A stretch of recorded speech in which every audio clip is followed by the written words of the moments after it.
Hello, my name is William Olson. And hello, my name is Daniel Figueroa. And supposedly with a third member named Kevin Martinez, we were tasked to design and build a device that incorporates sensors, actuators, and a microcontroller to solve a particular problem. The particular problem we were trying to solve was to assist patients in receiving their medication and to make the process of distributing medication to patients easier for pharmacists. For example, during the times when there might be an influx of patients, we raised the question if it might be possible to further automate the procedure.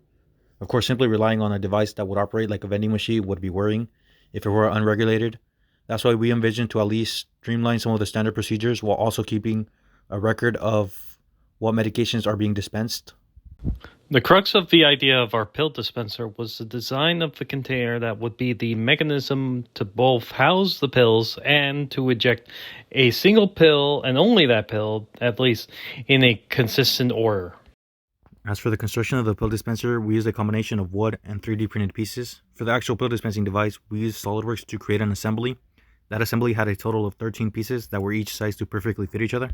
The issue we ran into then was that some of the pieces were the exact measurements, so in order to make them assembly fit, we had to file some of the pieces so that they would fit each other. But no matter how well we salvaged the prints, the design was built as a non-ideal case, but at least within some semblance of a working unit that we could use within the time constraints of the current assignment. So the idea in the pill dispenser design was to build a box with a ramp with equal to the length of the pill and the hole's length to match the diameter of the pill. Now, how the dispensing mechanism was designed was based on the slider crank linkage mechanics for a linear oscillating motion while using a simple rotational motor as an actuator. As the wheel would rotate, the push block pulled back to let in hypothetically a single pill with the next one blocked by the first. Should the wheel rotate past half of its rotation, the push block should push the current pill out of the container while blocking the next pill, and the ejected pill would slide down a ramp not shown here into a supposed cup that would house the dispensing pills, and thusly ending a single cycle of the dispensing process. The rest of the pill dispenser container was built using two 24-inch by 24-inch plywood boards. We had created a design beforehand and tried to build it physically. As we began testing, we made slight changes and improvements in order for the pill dispenser to function efficiently. Now, as for what were the components that was used in this device, were a QR code scanner, an ultrasonic sensor, an OLED display, a Pico microcontroller, a DC motor with encoder, a voltage regulator, and a half-bridge motor driver board. To start with, the Pico microcontroller was the linchpin of the device as it received and followed through with implementing the tasks that a set of code designated the device to perform. It was essentially the brain of the whole unit. The QR code scanner substituted how a card reader would be for a general hospital work. It means to match a patient with a file within the hospital's database.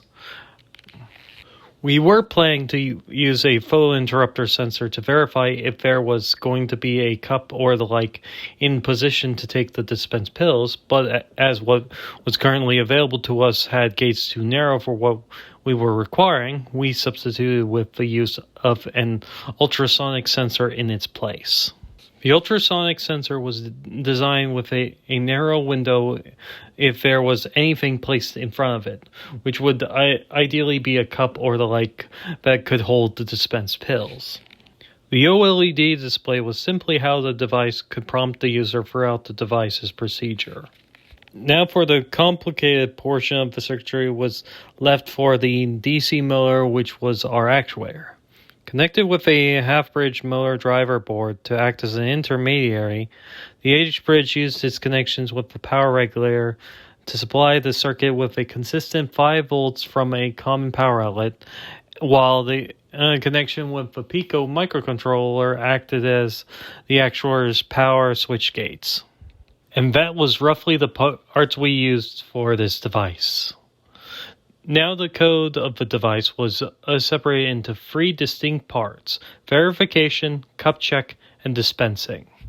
The verification stage takes what the QR code read through the scanner and matches the data within a list of patients for an equivalent ID. Then, if a match is made, the device will prompt the user to affirm or deny within a time limit if the match is correct. If there is an affirmed match within the time limit, then the program will continue to the cup check. For any other possible outcome, the program will reset. The cup check stage verifies via the supersonic sensor if a cup or similar container is present within 10 to 20 millimeters in front of the sensor itself. If there isn't one present within the time limit, then the program will reset. Otherwise, the program will continue to the dispensing process. How the program dispenses the pills is as follows. It first checks if there is a pill box within the device present. If there isn't one, then the program resets. But if there is a pill box, then it will check if they need any pill from the currently checked pill box. The pills from the current pill box of the device will eject pills one at a time based on the number of pills of that type requested. If there is no more needed or none were needed at all, then the program will move on to the next pill box, and this process will continue to repeat until there were no more pill boxes left, which then the program would reset to the beginning of the process again. And with that concludes a single iteration of the code. This procedure is set on loop for ad infinitum. Now, the overall design of the device ended up as you can see before you. Not that pretty, but at least it does what it was intended for to some degree.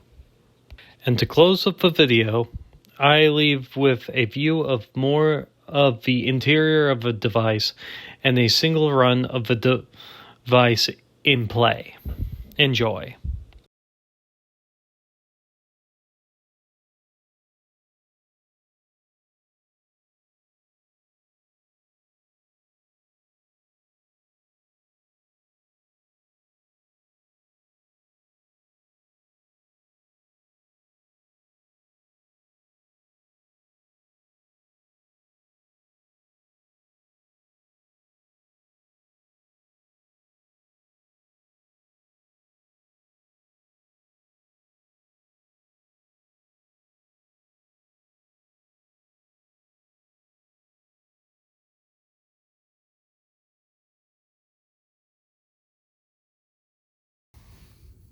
Go ahead.